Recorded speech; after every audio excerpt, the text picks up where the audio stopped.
खबरिया भोजपुरी आज रौनी के मिलवावता कठुआ के एसएसपी शैलेंद्र मिश्रा से, जे मूल रूप से बिहार के बाड़न लेकिन पलल बढ़ल मुंबई में बाड़न। 2009 बैच के आईपीएस अधिकारी शैलेंद्र मिश्रा आपन काम से हमेशा सुर्खियों में रहलन। फिर चाहे हंगामा पर उतारू श्रमिक लोग के भोजपुरी में बोल के शांत करावे के मामला हो या थकल हारल यात्री के खुदे पानी पिलावे के तस्वीर, शैलेंद्र मिश्रा आपन तरीका से सभे समस्या के हल निकाल लेवे खातिर जानल जालन।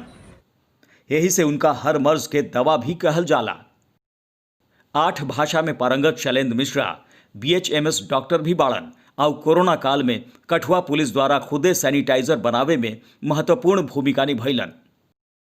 कोरोना के खिलाफ लड़ाई में भी शैलेंद्र मिश्रा बेहतरीन कोशिश कैले बाड़न और प्रवासी मजदूर लोग के पलायन में, जेमें बड़ संख्या में ड्राइवर और सहायक भी रहन, उनकर इंतजाम के केंद्रीय मंत्री से लेके हर कोई जम के तारीफ करत बा। सुनी खबरिया भोजपुरी से आईपीएस शैलेंद्र मिश्रा के खास बातचीत। मुंबई में पड़ल बढ़ल होइजा पढ़े के बाद आईपीएस का जौन तैयारी रहला हमनी के लोकल घर में रह के कहीं नहीं जान, ओकरी खातिर कोनो खास कहीं ट्यूशन वगैरह लेवे के हमनी की जरूरत ना पड़ल। हेजा तकरीबन हम कश्मीर में अब पिछले 9 साल से काम करता नहीं, और ये हमार खुशनसीबी बा कि ऐसा मौका में हमके कठुआ में काम करे का मौका मिलल, जहाँ पे हम भोजपुरी बोले वाला जे भाषिक बा ओकर कोनो मदद कर सकनी, ओकरी कोनो काम में आ सकनी। फैक्ट्री वर्कर्स के स्ट्राइक खत्म करावे और तोड़फोड़ पर उतारू श्रमिक लोग के एसएसपी शैलेंद्र मिश्रा कैसे शांत करैले रहन, अब ई देखी और फिर उनका एह बारे में का कहनाम बा उहो सुनी। आपका पेमेंट वाला मुद्दा बा, ओकरी खातिर मैनेजमेंट से हम बात करनी अब तुरंत। उमेश गुप्ता जी से हमारे सीधे बात बैठा। उमेश गुप्ता जी जो बात कहता नहीं, वो बात का पूरा हम प्रमाण मंगनी है कि स्टाफ के कितना सैलरी दिले बानी। नंबर 1 मिनट स्टाफ ना समझा, स्टाफ के पूरा मिलत बा।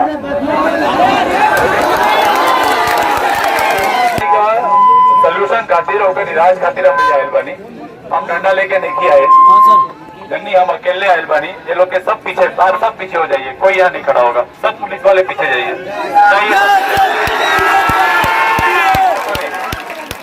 क्या करेंगे बात नंबर 1। नहीं, ये तो अचानक हुआ उस दिन, दिस आर नॉट एक्सपेक्टेड। इसकी कोई प्रायर इंटेलिजेंस थी नहीं। फैक्ट्री जो चिनाब टेक्सटाइल मिल है वो इस सूबे की सबसे बड़ी मिल है, जहाँ पे 7-8 हज़ार वर्कर काम करते हैं। जब से लॉकडाउन हुआ था तब से फैक्ट्री को बंद कर दिया गया था, प्रोडक्शन रुका हुआ था। उसके बावजूद फैक्ट्री ने कुछ पेमेंट्स वर्कर को किए थे, बट कुछ पेमेंट्स में कैलकुलेशन का इतना बड़ा मिस्टेक हुआ था कि उनको पेमेंट्स बड़े कम गए थे। प्लस एक मज़दूर तबका होता है जिसकी एक आदत होती है 12 घंटा 14 घंटा काम करने की, और कई महीनों से वो अकेला बैठा है बिना किसी काम के, अपने घर नहीं जा पा रहा है, खाने पीने की चीज़ों की उसको दिक्कतें हैं। तो बहुत सारे फैक्टर्स के वजह से जो वो लेबर क्लास था उसमें काफ़ी अनरेस्ट हो गया। और जब भी बहुत ज़्यादा मॉब इकट्ठा हो जाता है और किसी एक पर्टिकुलर रीज़न की वजह से वायलेंट हो जाता है तो उसको कंट्रोल करना बड़ा मुश्किल है। तो उस वक्त जब मैं उस मॉब में पहुंचा तो एक ही तरीका था उनके साथ बातचीत करना, उसके लिए माहौल बनाना बड़ा ज़रूरी था। तो नॉर्मली अगर आप ऑफेंसिव रहेंगे तो मॉब आप पे भी ऑफेंसिव होता है। तो हमने वहाँ पे बातचीत शुरू की, और जब लोगों ने बातचीत करना शुरू कर दिया तब मुझे ज्ञात हुआ कि ये अधिकतर लोग इसमें भोजपुरी बोलने वाले लोग हैं, और क्योंकि ये भाषा मुझे बहुत हद तक आती है तो मैंने उनसे भोजपुरी में बात करना शुरू किया। And I think that saved the day for us. और बिना किसी यूज़ ऑफ फोर्स के हम पूरे इस लेबर अनरेस्ट को क्वेल करने में कामयाब रहे। सुन ली रउआ कैसे आपन सूझबूझ से एक बड़ समस्या के देखते ही देखते निपटा देवे में कामयाब रहलन एसएसपी शैलेंद्र मिश्रा। यही कारण बा कि इनका जैसन तेज तर्रार आईपीएस अधिकारी के स्थानीय लोग सिर आंख पर बैठा लेवलन।